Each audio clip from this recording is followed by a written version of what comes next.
بسم اللہ الرحمن الرحیم الحمد للہ رب العالمین وصلی اللہ علی محمد وآلہ الطاہرین ولعنۃ اللہ علی اعدائہم اجمعین الی قیام یوم الدین وقال اللہ تعالی وهو اصدق القائلین هو الاول والآخر والظاہر والباطن۔ خداوند تبارک و تعالیٰ کے وجود کے اس بات کے لیے جو ایک اہم ترین دلیل کہ جس کا ذکر قرآن مجید میں بھی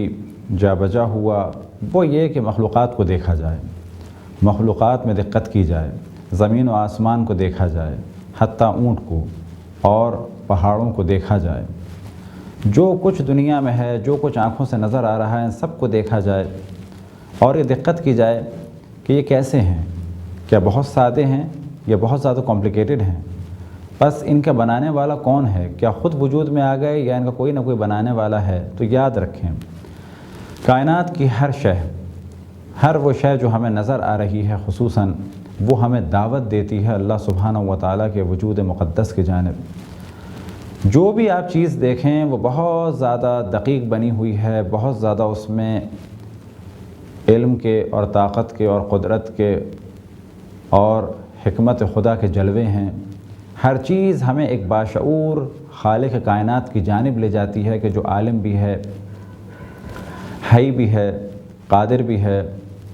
اور صاحب حکمت بھی ہے۔ لہذا قرآن مجید نے اور پھر اگلے مرحلے میں انبیاء علیہم السلام نے اور ائمہ علیہم السلام نے بہت زیادہ توجہ دلائی اس امر کی جانب کہ انسان دنیا کی مختلف اشیاء کو دیکھے، اس کے بعد تدبر کرے کہ اس کا بنانے والا کون ہے۔ قرآن مجید میں اس جانب دعوت دی، ارشاد ہوا افلا ينظرون الى الابل كيف خلقت والى السماء كيف رفعت والى الجبال كيف نصبت والى الارض كيف سطحت۔ کیا وہ اونٹ کو نہیں دیکھتے کہ کیسا خلق کیا گیا، کیا وہ آسمان کو نہیں دیکھتے کتنا اس کو بلند بنایا گیا، کیا وہ پہاڑ کو نہیں دیکھتے اسے کیسے نصب کیا گیا، اور کیا وہ زمین کو نہیں دیکھتے اسے کیسے بچھایا گیا۔ تو یہاں پر خداوند تبارک و تعالیٰ نے دعوت دی کہ انسان مختلف حیوانات کو دیکھے، زمین کو دیکھے، آسمان کو دیکھے اور پہاڑوں کو دیکھے، دریاؤں کو دیکھے، جھیلوں کو دیکھے، جو کچھ سمندر میں ہے، جو کچھ سمندر سے باہر ہے انہیں دیکھے، تو خود بخود احساس ہوگا کہ کوئی نہ کوئی اس کائنات کا بنانے والا ہے۔ لہذا سب سے اہم موضوع یہ کہ جتنا ہم کائنات کی چیزوں کو دیکھتے چلے جائیں گے اتنا ہی ہمیں اللہ سبحانہ و تعالیٰ کے وجود کا یقین ہوتا چلا جائے گا۔ لہٰذا اس جانب ہم عام طور پہ توجہ دلاتے ہیں خصوصاً جوانوں کو کہ جب بھی وہ فزکس پڑھیں، کیمسٹری پڑھیں، بایولوجی پڑھیں، جیولوجی پڑھیں، باٹنی پڑھیں، ایسٹرونومی پڑھیں تو وہ اس کو سبجیکٹ سمجھ کے نہ پڑھیں، بلکہ مثال کے طور پہ کیمسٹری تو وہ یہ سوچ کے پڑھے کہ مختلف کیمیکل کا آپس میں کیا ریئیکشن ہے۔ بایولوجی کو یہ سوچ کر پڑھے کہ مختلف حیوانات میں خداوند تبارک و تعالیٰ نے کیا کیا نظام رکھے ہیں۔ مثال کے طور پہ آنکھ کیسی ہے، دل کیسے ہیں، جگر کیسا ہے، گردے کیسے ہیں، پھیپھڑے کیسے ہیں، کس چیز کو خداوند تبارک و تعالیٰ نے کیوں بنایا، کیا یہ ایسے ہی وجود میں آ گئی۔ مثال کے طور پہ ایک سادی سی آنکھ، انسان کی آنکھ، پھر مختلف جانوروں کی آنکھ، ہر آنکھ کا الگ الگ رنگ، ہر آنکھ کی الگ الگ کیفیت، کوئی آنکھ پانی میں بھی دیکھ سکتی ہے، کوئی آنکھ رات کی تاریکی میں بھی دیکھ سکتی ہے، کوئی آنکھ بہت زیادہ تیزی سے دیکھتی ہے۔ مثال کے طور پہ بہت سارے کیڑے جتنا کسی پکچر کو ہم دیکھتے ہیں اس سے زیادہ تیز وہ دیکھتے ہیں۔ بس اسی آنکھ پر اگر تحقیق انسان کرنے کے لیے بیٹھے تو اس کے بعد یہ کہے گا کہ میں بالکل ناتواں ہوں اور آنکھوں کے اوپر تحقیق میری کبھی بھی مکمل نہیں ہو سکتی۔ وجہ کیا ہے کہ آنکھ ایک نہیں ہے، ہزار قسم کی مخلوقات تو ہزار قسم کی آنکھ۔ اسی طرح سے مختلف جانوروں کے کھانے پینے کا سلسلہ، مختلف جانوروں کی حیات، مختلف جانوروں کا نظام ہاضمہ، مختلف جانوروں کے نسل کو بڑھانے کے طریقے، یہ ساری وہ چیزیں ہیں کہ در حقیقت اللہ سبحانہ و تعالیٰ نے ان کی جانب توجہ دلائی کہ انہیں دیکھو اور اس کے بعد اپنے خالق حقیقی کو پہچانو۔ یہ جو ہمیں قرآن مجید میں دعوت دی اونٹ کی جانب، تو فقط اونٹ کی جانب نہیں ہے بلکہ تمام مخلوقات کی جانب، افلا ينظرون الى الابل كيف خلقت، اونٹ کی جانب دیکھو۔ اور در حقیقت ہر انسان طالب خداوند تبارک و تعالیٰ ہے، اگر وہ کائنات میں نگاہ اٹھا کے دیکھے۔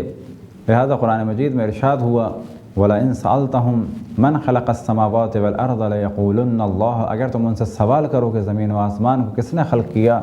تو وہ جواب دیں گے اللہ نے خلق کیا۔ وجہ کیا ہے کہ ممکن ہے کہ انسان انکار کر رہا ہو زبان سے، لیکن اگر وہ زمین و آسمان کو دیکھے اور اس کے بعد سوال کیا جائے کیا یہ چیزیں خود بخود وجود میں آ گئیں، یہ منظم کام کیسے ہوا کیا چیزیں ایسے ہی وجود میں آ گئیں؟ تو جواب ملے گا ان مخلوقات کا کوئی نہ کوئی خالق ہے۔ دنیا میں مختلف چیزیں ہیں، مثال کے طور پہ مختلف حیوانات ہیں، مختلف نباتات ہیں اور مختلف جمادات ہیں۔ ان سب کو دیکھیں، کبھی زمین کو دیکھے، پتھروں کو دیکھے، کبھی جانوروں کو دیکھے، کبھی اور درختوں کو دیکھے، تو احساس ہوگا کہ یہ سب کچھ ایسے ہی نہیں ہے، اس کا بنانے والا کوئی نہ کوئی ہے۔ لہذا سب سے بہتر دلیل جو خداوند تبارک و تعالیٰ کے وجود کے لیے ہو سکتی ہے اور اپنی آنکھوں سے ہم اسے دیکھیں، وہ ہے کہ ہم خالق کی جانب پہنچیں، لیکن مخلوق کے ذریعے سے۔ بس ہم دنیا کی مخلوقات کو دیکھیں، مختلف چیزوں کو دیکھیں، مختلف درختوں کو دیکھیں، مختلف پتھروں کو دیکھیں، زمین کو دیکھیں، زمین کے نیچے کیا ہے، مختلف حیوانات کو دیکھیں، تو ہمیں خود بخود احساس ہوگا کہ یہ چیزیں ایسے ہی وجود میں نہیں آئی ہیں۔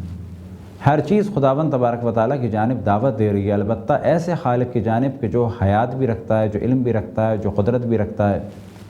ایسا خدا کہ در حقیقت سب سے بہتر اگر کوئی عمل ہے دنیا میں تو اس کی معرفت ہے، اور اس معرفت کے لیے دروازے کھلے ہیں۔ کائنات کی جس چیز کو دیکھا جائے یہ اللہ سبحانہ و تعالیٰ کی جانب لے جائے گی۔ لہذا اگر کوئی سوچے کہ معرفت کے دروازے بند ہیں، ایسا نہیں،